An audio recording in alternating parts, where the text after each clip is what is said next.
Bonjour à toutes, bonjour à tous. Étudions maintenant la partie haute de notre tableau de flux de trésorerie de l'ordre des experts comptables. Donc il y a deux options pour monter un tableau de flux de trésorerie de l'OEC.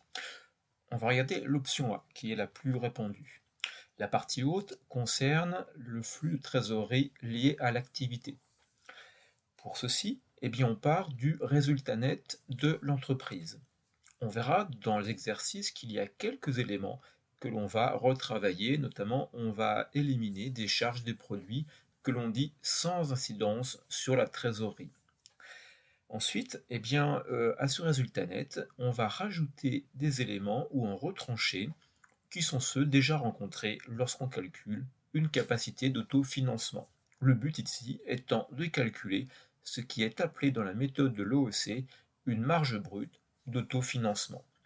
Pour ceci, on va commencer par rajouter tout ce qui peut être lié aux amortissements, aux dépréciations et provisions, qui sont des éléments classiques rencontrés dans un calcul d'autofinancement. La seule chose que l'on ne prendra pas, c'est lorsqu'il y a des dépressions qui portent sur l'actif circulant. Ensuite, on s'occupera des éléments qui concernent les plus ou moins values réalisées sur des cessions d'actifs. Donc là également, chose déjà rencontrée, pour savoir si on a fait une plus-value qui sera retranchée à l'heure du résultat net, ou une moins-value qui elle sera additionnée au résultat net car consommatrice de bénéfices. On commencera par ajouter la valeur comptable des éléments d'actifs cédés, puis ensuite retrancher le produit de cession de ces mêmes éléments d'actifs cédés. En faisant ainsi valeur comptable moins produit de cession, s'il s'agit d'une plus-value, on va avoir un signe moins devant le montant obtenu, il se retranche.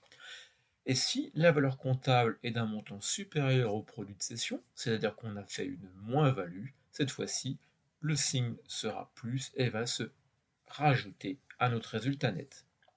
Vient ensuite, comme pour un calcul de CAF, le retrait des quotes-parts des subventions d'investissement virées au compte du résultat. On va également retrancher ce qui ne semble pas avoir une dimension également réelle, les augmentations de frais d'établissement, et également vont être tranchés un autre des actifs fictifs classiques, le transfert de charges au compte de charges à répartir. Ceci étant fait, on obtient une marge brute d'autofinancement. Pour passer au flux de trésorerie généré par l'activité, on va alors retrancher à cette marge brute d'autofinancement, à cette CAF d'exploitation, finalement cette CAF d'activité, on va retrancher la variation du besoin en fonds de roulement lié à l'activité. Voilà donc les grandes lignes de cette première partie du tableau de flux de trésorerie. On a une autre version qui est appelée l'option B, qui va arriver au même résultat, le même montant de flux net de trésorerie. Pour ceci, on part du résultat d'exploitation de l'entreprise. Là aussi, on va éliminer quelques-unes des charges et produits qui éventuellement n'ont pas d'incidence sur notre trésorerie. Comme précédemment, on va s'occuper de rajouter les amortissements et provisions qui sont d'exploitation, ce qui nous donnera alors ce que l'on appelle un résultat brut d'exploitation. À ceci, on va retrancher la variation du besoin en fonds de roulement d'exploitation afin d'obtenir un flux net de trésorerie d'exploitation. Ça ressemble beaucoup aux premières manipulations qu'on a rencontrées dans ce chapitre. Ceci étant fait, ensuite on bascule sur les autres encaissements ou décaissements liés à l'activité. Donc, suivant les cas, on va rajouter ou retrancher des produits et frais financiers. Également, on va retrancher ou rajouter des produits et charges exceptionnelles qui ont un lien bien sûr avec l'activité. Et enfin, pour terminer, on va retrancher des éléments comme l'impôt sur les bénéfices, les participations ou encore les augmentations des frais d'établissement. Ceci nous donne alors quelque chose qui ressemble toujours à une CAF. Et enfin, on va lui retrancher le besoin en fonds de roulement lié à l'activité. Ce qui nous donnera de nouveau notre flux de trésorerie généré par notre activité. Alors, quelques points particuliers peuvent être rencontrés. Tout d'abord, ce sont les opérations de crédit bail. Celles-ci ne sont pas retraitées, donc elles n'intègrent pas notre activité.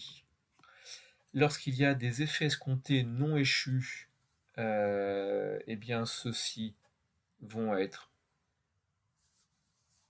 non réintégrés, c'est-à-dire non ajoutés aux créances clients.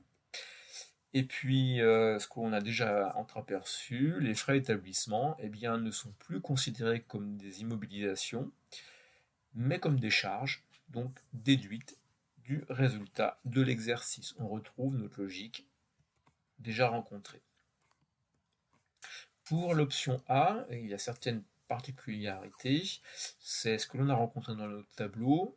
Ce sont les dotations aux provisions pour dépréciation de l'actif circulant.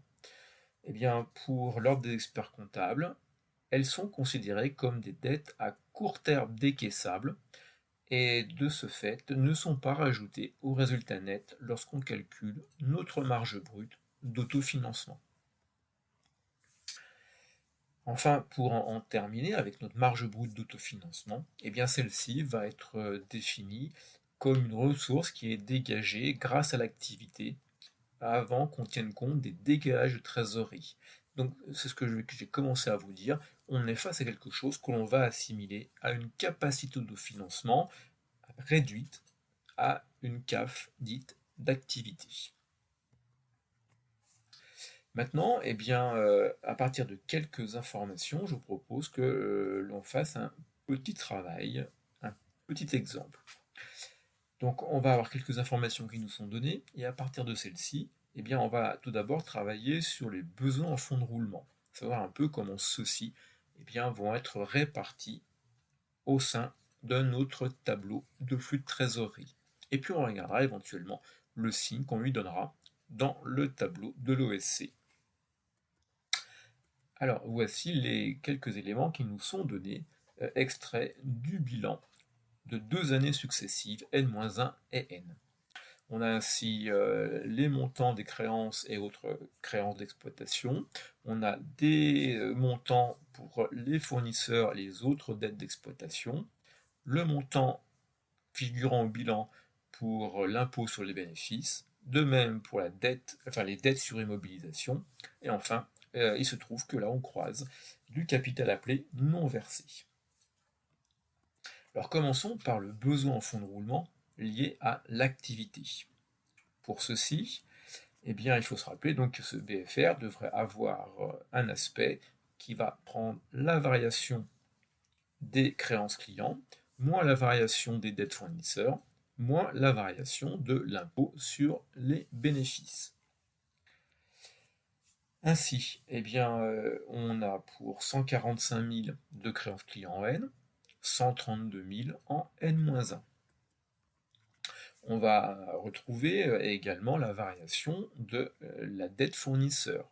Elle était de 64 000 en N-1, elle passe à 61 000 en N, et cette variation est retranchée. Et puis enfin, l'impôt sur les bénéfices, 6 100 en N-1, 8 400 en N, montant de variation qui également sera retranché. On a donc une variation de BFR qui est de 13 700 pour l'activité, que l'on fera précéder du signe moins, puisque là on a une augmentation du BFR liée à l'activité, donc une consommation de trésorerie d'activité. Deuxième variation de BFR, la variation du BFR liée à l'investissement de l'entreprise. Cette fois-ci, eh bien, pour l'obtenir, on n'a qu'une seule ligne concernée, c'est la variation des dettes sur immobilisation. puisque là, il n'y a visiblement pas de créance sur immobilisation dans notre tableau. Nous avions en N-1 3000 de dette sur immobilisation qui passe en N à 5000, donc une variation de 2000 de moins 2000. Ici, nous ferons alors apparaître le signe plus dans le tableau, dans la partie trésorerie d'investissement, simplement parce que vous voyez une diminution du BFR d'une année sur l'autre, diminution de 2000. Donc là, il ne s'agit plus de consommation de trésorerie, mais au contraire d'un dégagement du fait de ces opérations d'investissement. Troisième variation, la variation de BFR liée au financement. Ici, eh bien, la seule ligne qui nous concerne, c'est la ligne capital appelée non versé, donc la variation. Notre calcul, et elle nous donne alors un montant de 40 000. Vous voyez que là, on a un capital appelé non versé qui va être considéré comme étant un besoin à financer. C'est le cas en N-1. On a 40 000 de besoins à financer, de capital non versé, mais pour lequel il y a une contrepartie du côté du passif du bilan. On est passé à 0 en N.